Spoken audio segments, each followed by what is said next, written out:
Bonjour à tous, c'est Claire et bienvenue dans cette vidéo où nous allons découvrir ensemble un set, enfin un ensemble d'un jeu et d'un journal qui s'achètent séparément. Mais donc moi j'ai reçu les deux en cadeau et voilà, j'avais envie de regarder ça avec vous. Donc c'est un jeu en anglais avec peu de texte en anglais, donc c'est assez... il y a peu de texte, donc c'est assez facile en fait à traduire. Avec des cartes, ici donc on a je crois 36 cartes, et un journal, et tout ça, ça a été créé par une personne qui est prof de yoga et d'Ayurveda.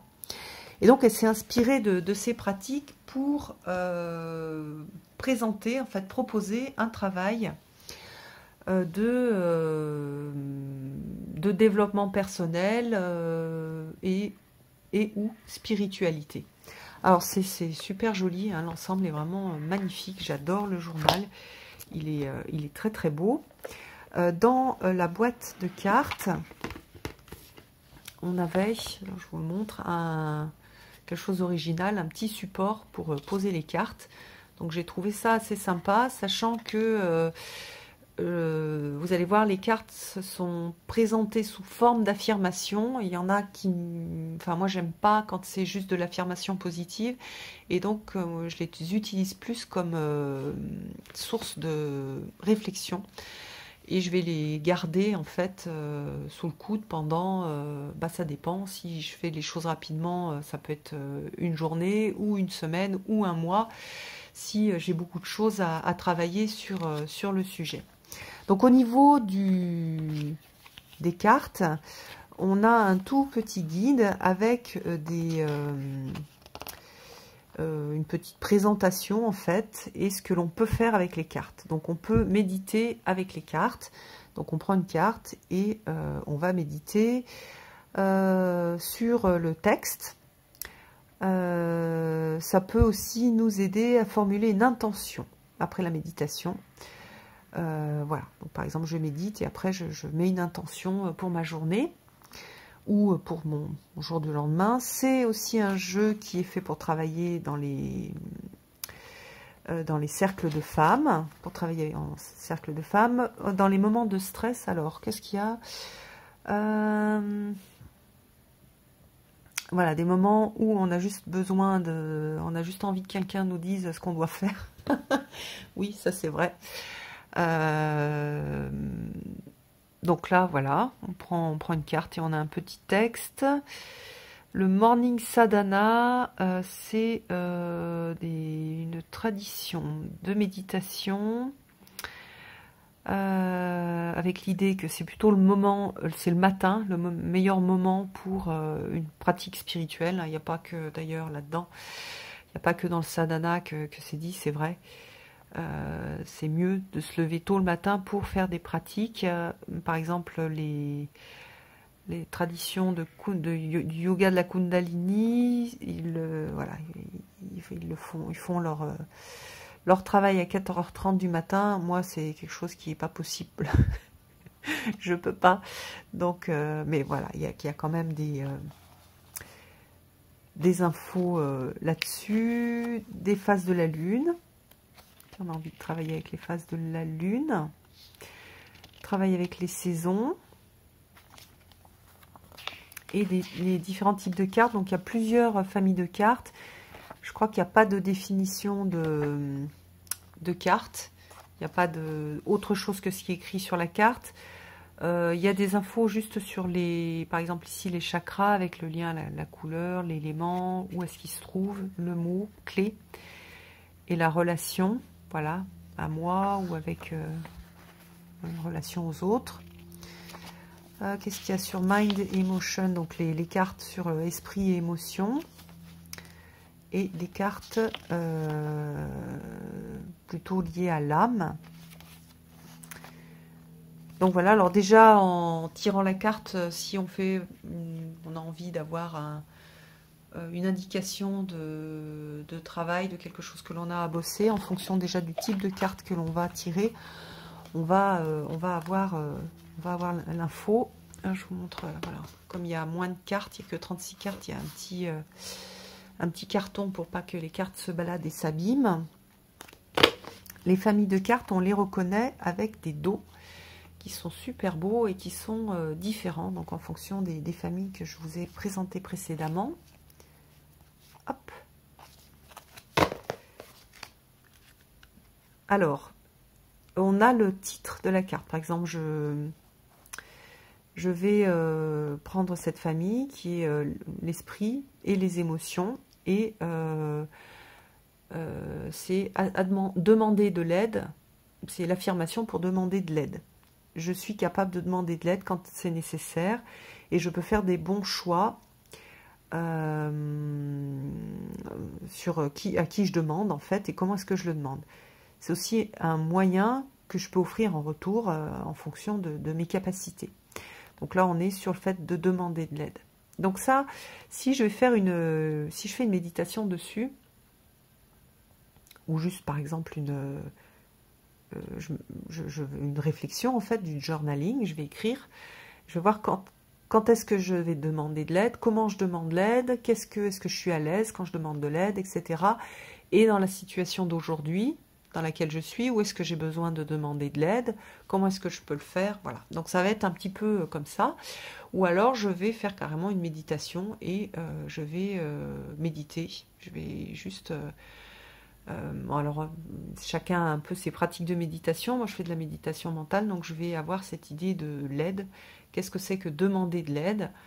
Donc, je vais m'aligner, je vais aligner mon corps, etc., les différents chakras. Et après, je me connecte et je vais, comment dire, réfléchir et voir ce qui vient par rapport à l'idée de demander de l'aide. Donc après, est-ce que c'est l'entraide? C'est voilà, il va y avoir tout des choses dont je ne peux pas vous parler tout de suite parce que je ne l'ai pas fait.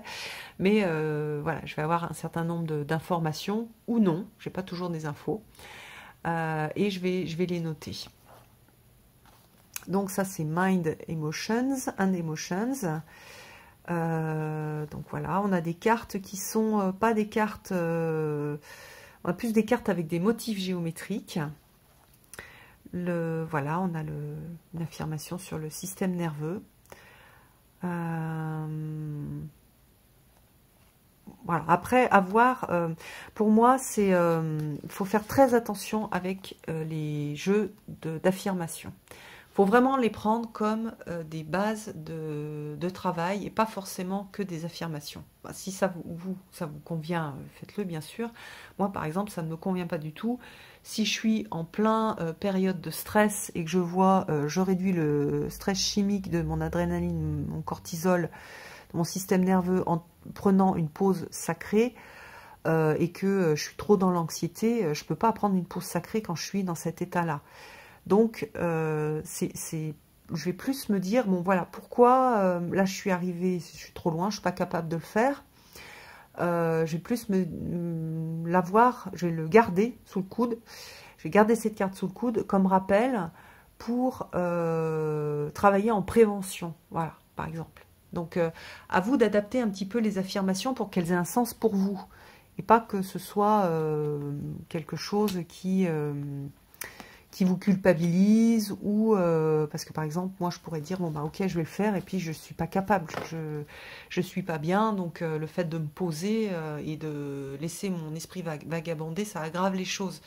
Donc dans ces moments-là, il faut que je fasse quelque chose d'autre, c'est-à-dire c'est pas une pause sacrée, il faut que par exemple si j'y arrive, que j'aille courir, si ça s'y prête, ou que je me vide la tête avec quelque chose voilà, en faisant quelque chose de différent.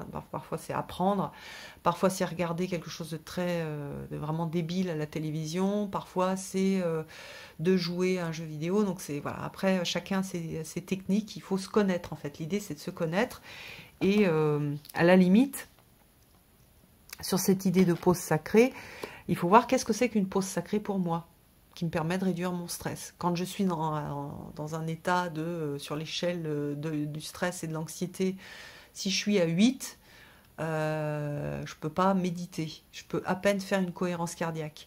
Donc ça va pas. Par contre, qu'est-ce qui marche? Je sais que, voilà, regardez un truc pour adolescents à la télévision, ça marche. Donc je sais que je peux faire ça. Donc c'est un peu...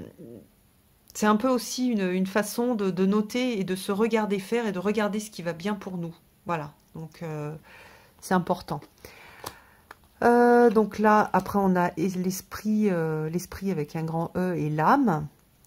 Donc, on a des choses qui sont... non, l'esprit et l'âme, ça c'est assez Shadow of the Victim Affirmation. On a quelque chose d'assez psychologique. Là, c'est un travail psychologique. Donc, avec la victime, la notion de victime. La stabilité. Qui je suis vraiment.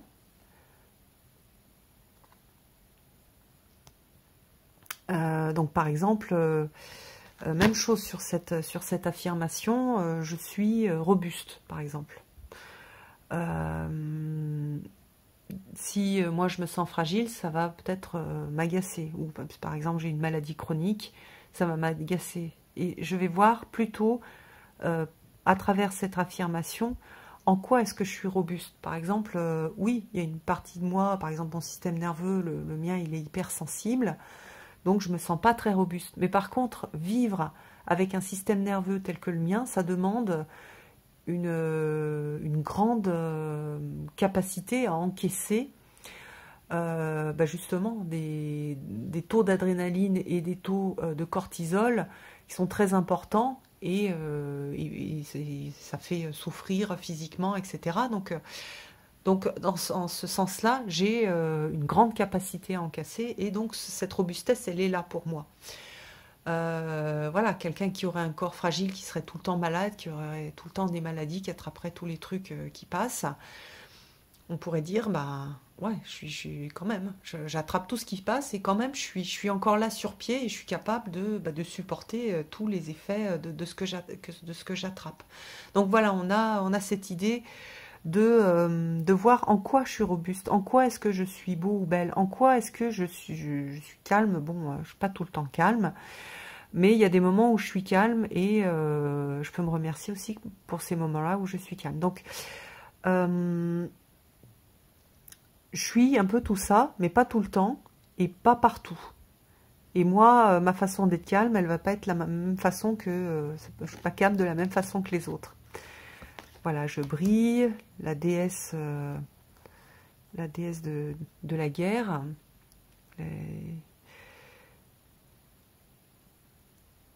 Donc là, il y a quelque chose d'assez, du coup, d'assez féminin.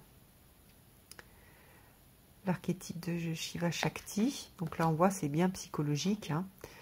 L'affirmation de l'esprit, l'effort, l'amour. Après, on a le corps, le lien au corps. Donc avec même chose, hein, tout le temps des affirmations à, comment dire, c'est toujours intéressant. Moi, je vois quand il y a une carte d'affirmation positive qui m'énerve ou qui me fait culpabiliser, je me dis, ah, j'ai quelque chose à travailler là-dessus. Donc ça, c'est toujours intéressant. Il faut le voir comme ça. Voilà. Mais par contre, il faut le travailler. C'est pas, je prends ce jeu-là et du coup, je me culpabilise parce que... j'ai pas du tout envie de remercier mes pieds. Bon, ça va généralement. Je pense que ça ne doit pas faire trop polémique. Mon corps est beau, brillant, beau et rempli de lumière. Et moi, je me sens pas terrible en ce moment. Donc cette carte, elle m'énerve parce que je suis pas capable de me sentir comme ça. Donc soit elle m'énerve, soit elle me fait culpabiliser. Ah bah oui, je suis pas capable, et les autres, Bon. Donc ce que je vais faire, c'est que je reste pas là-dessus. Si je reste là-dessus, ça me sert à rien. Au contraire, le jeu, il est pas du tout bénéfique pour moi. Donc je vais travailler sur cette relation au corps, cette relation à la beauté. Et donc je peux écrire, je peux faire des méditations, je peux lire des choses sur justement le lien au corps. Et si c'est quelque chose qui est vraiment douloureux, je peux aussi demander de l'aide à un professionnel pour travailler dessus. Voilà. Enfin, pour travailler dans l'optique de la guérison. Donc voilà, il y a des remerciements des corps des parties de son corps. Donc voilà, là, il y a des choses sur les racines, de la gratitude, des remerciements sur le corps, sur des affirmations sur la sexualité, sur la naissance et la mort. Et après, on a des affirmations qui sont liées au travail des chakras. Donc par exemple, si je tire cette carte-là, je sais que je vais avoir un travail particulier à faire sur un chakra. Donc voilà, ça c'est pour les cartes. Donc un porte-carte que je trouve bien, c'est bête mais c'est pas mal. Pas grand chose dans le petit livre, juste des petites indications de comment utiliser les cartes, mais c'est pas énormément détaillé. Voilà. Et puis on va regarder le livre qui est le journal qui est proposé avec. Alors il est magnifique, je l'adore, je le trouve super beau. Et c'est des activités de journaling qui sont proposées. Donc il y a plein d'activités de journaling avec des exemples. Par exemple ici, aujourd'hui dans ma vie, pourquoi j'ai de la gratitude. Donc elle a fait un petit schéma. Donc on peut faire un petit schéma ou on peut juste faire une petite liste. Et là c'est son schéma à elle, c'est son exemple. Donc voilà, dans le domaine de la famille, on a aussi ça. Qu'est-ce qu'on a d'autre? Dans le domaine du travail, voilà. Donc c'est un journal, hein, donc il y a de la place pour écrire, c'est fait pour écrire. Donc après, il y a des idées, supporter sa communauté. Donc on peut ou non répondre aux questions, on peut le faire ou non dans l'ordre. On n'est pas obligé de le faire dans l'ordre, enfin on fait comme on veut. On peut associer des cartes aussi pour être inspiré dans ce travail-là. Par exemple, ça peut être intéressant, hein, pourquoi je peux avoir de la gratitude et puis j'ai quelque chose sur mon corps. Et moi, j'aime pas trop mon corps. Et là, ça va me faire travailler la gratitude par rapport à mon corps. Donc, pourquoi je peux avoir de la gratitude. Donc c'est des choses qui peuvent être intéressantes. Et puis, ben, il y a énormément de thèmes. Alors, j'ai pas fait attention s'il y avait une liste des thèmes. Non. Donc, voilà, il y a la gratitude. Il y a des choses sur la compassion. Et alors, on a des liens avec le yoga. Alors, les personnes qui font du yoga, qui sont plus familières avec les termes, bah, ça va tout de suite vous parler. Pour les autres, c'est un petit peu plus complexe. Mais en fait, c'est expliqué à chaque fois. Donc, même si on ne connaît pas le nom, moi, je vois comment est-ce que je peux amplifier mon Ahimsa. Je ne sais pas ce que c'est, mais juste avant, c'est détaillé. Donc voilà, les choses que je peux faire tous les jours pour apporter de la lumière. Qu'est-ce qu'il y a d'autre? Le silence sacré. Voilà, les séquences d'événements qui... voilà, des choses, par exemple... la dernière fois que j'ai dit quelque chose qui a fait que finalement, j'ai regretté ce que j'avais dit. Donc là, on va analyser ça. Donc, il y a plein de thèmes qu'on va retrouver d'ailleurs. Voilà, sweet compassion comme discipline, sweet speech, le fait de parler, d'avoir une parole douce, d'être quelqu'un sur lequel on peut compter. Qu'est-ce qu'il y a d'autre? Faire un espace sacré. Donc, ça donne plein d'idées. Là, c'est pour ranger, pour avoir plus de place. L'esprit en tant qu'ami. Et vous voyez, les présentations sont jolies. Hein, c'est vraiment super chouette. Puis on a deux petits rubans. Le journal en lui-même est vraiment joli. Voilà, des choses sur le repas, sur la nourriture, le lien à la nourriture. Qu'est-ce qu'il y a d'autre? Les intentions, manifestations avec les pensées, les mots qu'on utilise, les manifestations. Donc, moi, tout ne me parle pas, mais il y a quand même pas mal de choses que je trouve intéressantes à aller visiter et en même temps, faire ce travail en associant les cartes et le livre, c'est vraiment sympa. Voilà, comment est-ce que mon énergie interagit avec les autres, qu'est-ce que je vibre en fait. Il y a aussi dessiner une image de soi-même. Il y a des choses liées à la sexualité. Donc là, on travaille avec les éléments. Je crois qu'il y a le feu. Il doit y avoir tous les éléments là. Hein.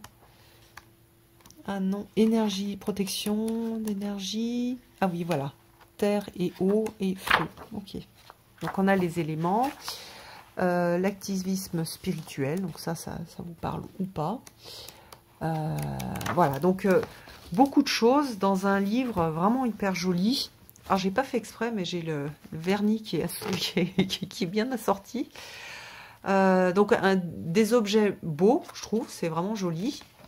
Et des propositions intéressantes, notamment pour les gens qui veulent faire du journaling, mais qui ne savent pas trop comment faire, quoi faire, quelles questions se poser. Donc là, on a plein de propositions. Alors c'est en anglais, mais vous avez vu, il y a peu de texte, donc il suffit d'avoir Google Trad. À la limite, vous écrivez derrière, dessous, vous réécrivez en première ligne, par exemple, ce qui est le thème, et ça vous permet de pas être perdu, mais voilà, avec votre téléphone, vous pouvez traduire très facilement. Donc voilà, je trouve que c'est une jolie création, c'est sympa, c'est original. J'aime bien le fait qu'il y ait un journal qui soit associé aux cartes, sachant que dans les cartes, il y a quand même pas énormément de choses et que c'est plus voilà, des cartes pour amener à réfléchir. Voilà, mais exactement ça, comme il est dit sur la boîte, un peu approfondir la relation avec nous-mêmes, où est-ce qu'on en est dans notre relation au corps, notre relation à l'esprit, comment est-ce qu'on fait fonctionner notre mental à travers donc ces messages d'affirmation personnelle. Voilà, j'espère que ça vous a plu et je vous embrasse tous. À bientôt.